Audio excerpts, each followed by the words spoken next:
Right. Well, Alex McLean is producer of news and video at Discovery Education. Hugely dedicated to her job and produces some amazing footage. So it just remains for me to welcome Alex. I hope you're there. And terrific to see you. I love that video. It summarizes everything.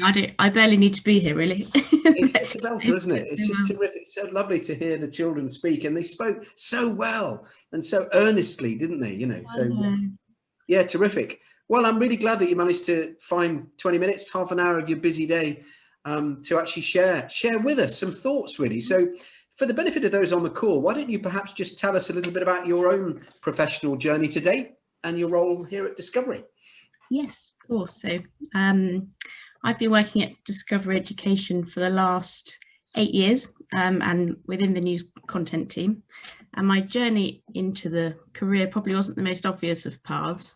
After studying my degree in neuroscience, so science of the brain, I loved the topic and I found it really interesting. And I thought, why do not more people know about this? And the more I learned, the more I found it interesting. And I wanted to go into something where you could teach people about things that they didn't necessarily know about and to make them excited about it. And yes, so I started my career in science TV documentary for a few years. So my first role was working on Brian Cox's Wonders of Life before moving on to researching in other science documentaries for Channel 4, National Geographic and Discovery Channel, funnily enough.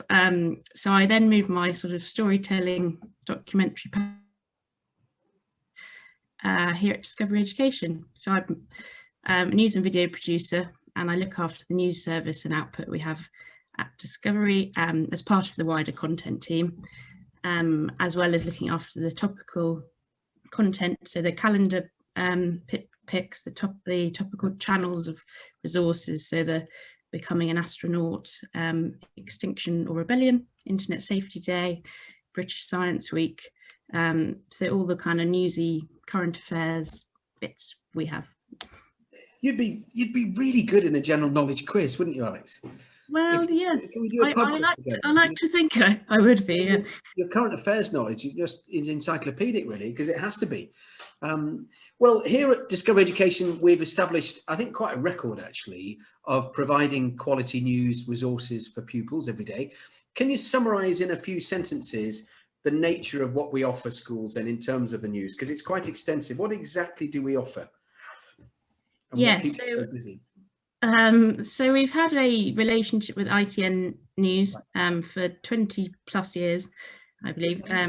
So we work with their news teams there every day and every week to provide our reliable news video output for the different key stages. So our daily news is for upper key stage 2, and it's a 60-second roundup of the top 4 news stories of the day, which are kind of which are the most child relevant and interesting, and so that's up every day in term time by 8 AM. So it's ready there waiting for when children come to school.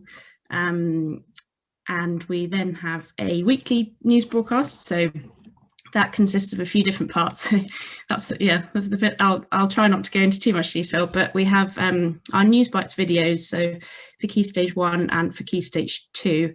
For Key Stage 1, three stories, and for Key Stage 2, 4. So that's the sort of roundup of the week. We focus a little bit more on those and go into a bit more depth. So there might be the same stories for both, or they might be different, but they'll always be written sort of appropriately for using the right language and understanding for that particular age group. They're accompanied by quizzes, so you can play in class together, or you can assign to a pupil so they can play on their own, just to test what they remember from the news from that week. We also have a picture of the week, which is a photograph for discussion. So another kind of way of using the news, but in a more discussion photo-led area. And then we also have for Foundation, Key Stage 1 and Key Stage 2, a sort of longer news video each week, which is more in focus, sort of mini documentary style video, covering stories from all around the world. And it might be on an event that's going on, a religious festival, or it might be about vaccinations or the anniversary of something important. So yeah, it's a sort of blend of British news, international stories, and bringing the wider world into the classroom, really. I was just going to say that you're bringing the wider world into the classroom.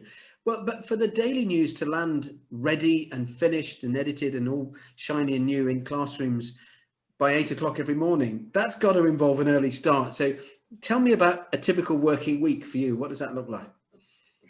Yes, well, mine is not quite as early as ITN. So I start each day about 6:30, 6:45, okay. Working with our daily news presenter, George, at ITN.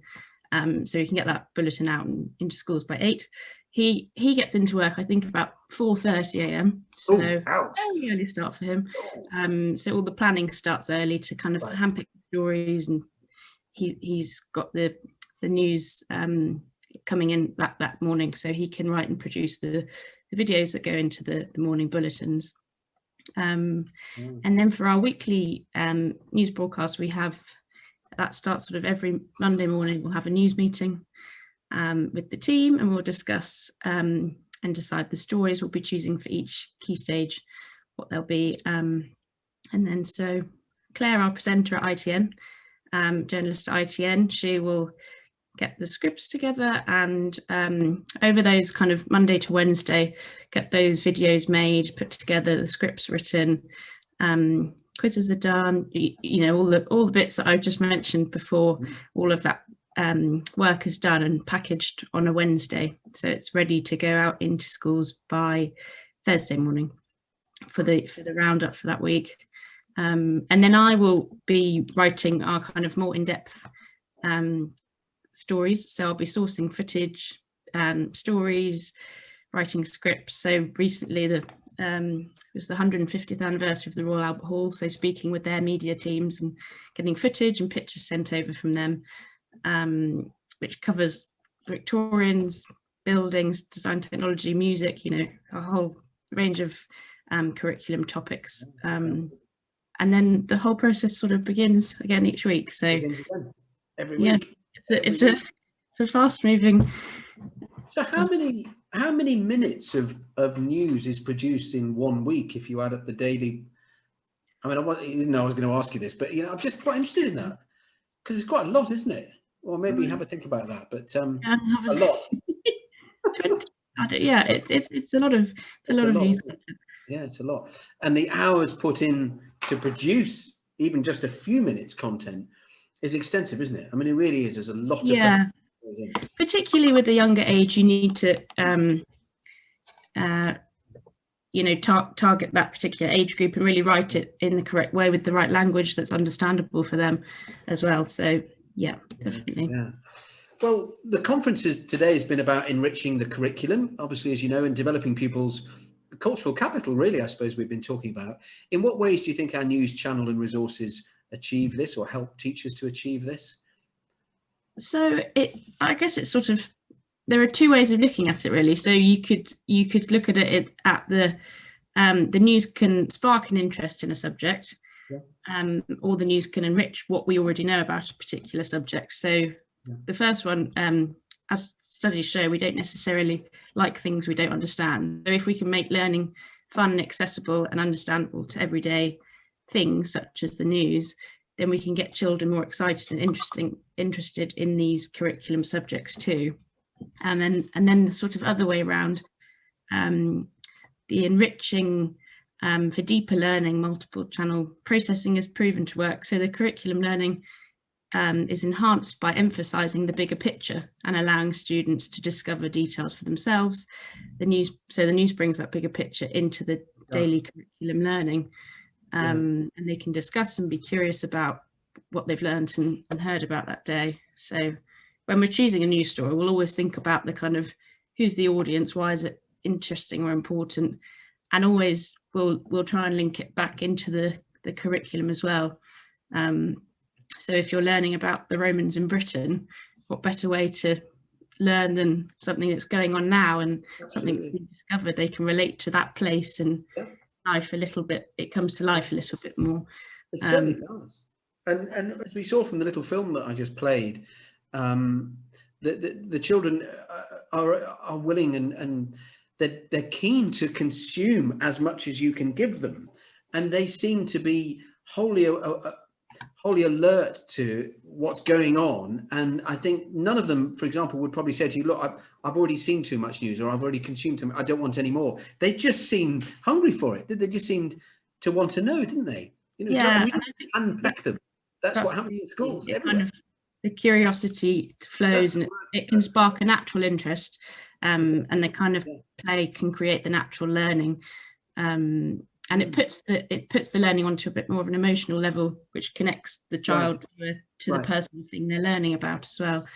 And it's age appropriate, isn't it? I mean, you worked hard on that. So the news bites is for Key Stage 1, and it's carefully crafted and curated so that it's age appropriate for them, isn't it?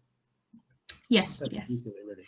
Yeah. So we had, so I think this week on News Bites we had a bamboo cricket bat, which was the first of its kind. So that kind of, for Key Stage 1, that covers materials. So it's a stronger material, so the ball can be hit going more quickly. And plants, it's a grass. Bamboo is a grass, so it's normally made from wood, which takes a lot longer to grow. So this is a more sustainable use of making a cricket bat. So it's sort of invention, sport, sustainability. It's bringing all those bits together. Come on, let's go on University Challenge together, shall we? we had a only because I want to be in your team. We had a great comment just then from Sam, actually. I'm going to read it. It's really interesting. I think you're right, Sam. It's always great to be able to share a news story created for our students' age group, especially when it fits in with a curriculum thread. Also, much more positive reporting than regular news. And that's so true, because there's so much positive and interesting news happening around the world. I mean, of course there is, but it doesn't always get reported on unless it's, well, I have to say, rather worrying. You know? Do you know what I mean? It's lost in the middle of bad news and sad news. Yeah, there's a lot of gloom and doom. So I agree. Yeah, a great one from Zoe, actually. Absolutely brilliant. I think children also need to understand the point behind what they're learning. By its nature, the news is so relevant and couldn't be more current, so children respond to it in the most extraordinary ways. Such a valuable experience for them. So true, actually. And a safe experience within the sort of, I know it's a phrase that wasn't fashionable, and now perhaps it is again, the walled garden, if you like, of our news service, because it's safe and it's been carefully crafted. That's appropriate for them. So what motivates you then in your, I mean, I'm quite interested in the person behind the product, if I can say that. What motivates you in your current role then? What gets you up at such an ungodly hour? I would say it's the audience, so the children who are watching. So the news has never been more real life to children at the moment. The coronavirus pandemic has determined everything they can do, everything they cannot do. They can go to school, they can see their friends, go swimming, you know. So particularly over the last year, stories about, why is learning about a vaccine interesting? Well, it can determine, you know, the faster they happen, the faster their life will be back to normal. You go and see your granny. Who creates them. So and particularly as well with the sort of, as you just said, the sort of the less nice news, the more scary news. They'll be seeing pictures in papers, on social media, so they will be seeing and hearing things. So it's important for us to give that sort of explanation of the information, told in a sensitive way, and looking for the positive angles. So countries are all coming together to help India with oxygen and, you know, the rescue effort and aid being, so it's, you know, they're our next generation. So to keep them informed of what's happening and spark an interest in it, in these subjects. Well, that's quite a mission, quite a motivating driver, isn't it, for you? I can see why you crack on with it and you're so busy with it, because it's a hugely rewarding thing to be doing, I should imagine. And I know it's so well received as well. I know that we have terrific feedback, don't we, from students and teachers alike, as to the value that you of the service you provide. Chris says the news is an essential part of the curriculum of empowerment rather than the curriculum of trauma. Quite right. And there's been enough. I thought that was from Deborah's comment earlier. Yeah. You picked up on that, actually. Well, what are you most proud of then? I mean, it's a difficult question to answer, isn't it? But you know, what any gems that you particularly enjoyed putting together recently that you'd like to tell us about?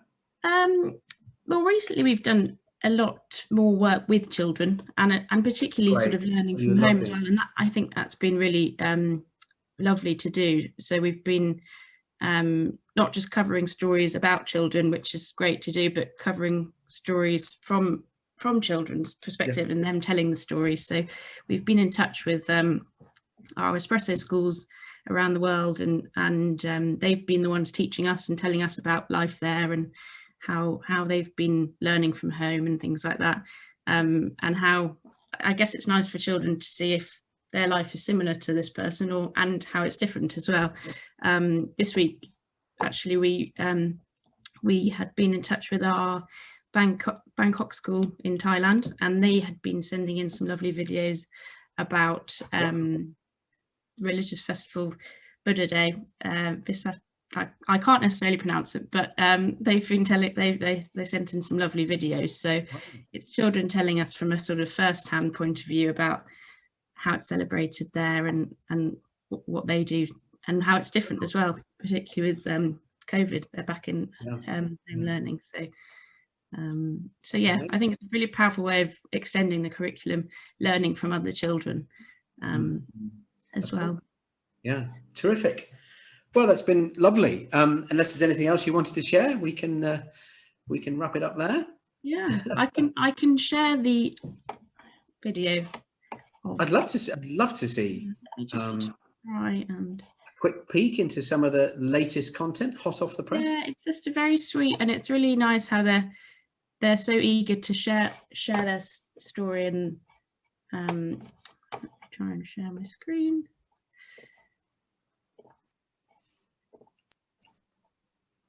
Great. Are you able to see that? Yes, indeed. Yeah. Okay. Sawadika. In Thailand, Visakha Buddha Day is one of the most important days in Buddhism. In the month of May, Buddhists around the world will be observing a very important holiday. This special day celebrates the birth and enlightenment and the death of Lord Buddha, the founder of Buddhism. All these important events are said to happen on the same day of the first full moon of May. Almost more than 90% of the people in Thailand are Buddhists. A lot of countries celebrate Visakha Buddha Day. Buddhists and some Hindus in South and Southeast Asia celebrate as well. In Thailand, it is a public holiday, so government offices, banks, and shops are closed on this day. Many Buddhists will start their day by offering alms to monks and merit-making ceremony in the morning. Offering alms means to present food to a monk and to give back to them for spending their lives teaching about Buddhism.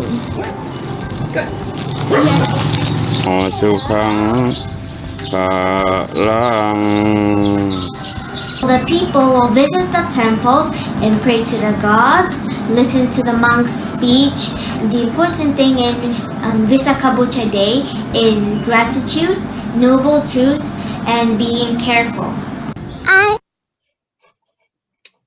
Wow. Oh, my screen is frozen now. That's amazing. Yes. That was amazing. That was wonderful. It was like you were there. And it was very, and it's frozen, but later on they do talk about how they are celebrating at home, and they're not able to necessarily go to the temple, so they're sort of meditating and praying at home and things. So yeah, it's lovely to see. And this is about a day that they celebrate as a holiday in May. Did they say May? So that's like it's now. It's very very recent. Yeah. Which is why you've done a package about it, because you're able to adapt very quickly. I've noticed. I remember when we had all the stuff that was happening in America around Capitol Hill and so forth, and then of course we had the elections and so forth. You covered that very, very quickly. I noticed, actually. I mean, within 24 hours, you created content that you were sharing on that. So we had a channel of resources we shared, and we shared some content with our American colleagues as well, which was great because Yeah. They had some lovely resources. So yeah, it's nice we can adapt and get it out so quickly. Brilliant. Well, on behalf of everybody listening and all the teachers and students out there, keep doing it, please. Keep getting up early and keep rolling out this really, really uplifting and fascinating news content. So there we are. So thank you ever so much for joining us today, Alex. I hope you managed to switch off this evening before you do it all again tomorrow. Thank you. Brilliant. Thanks ever so much.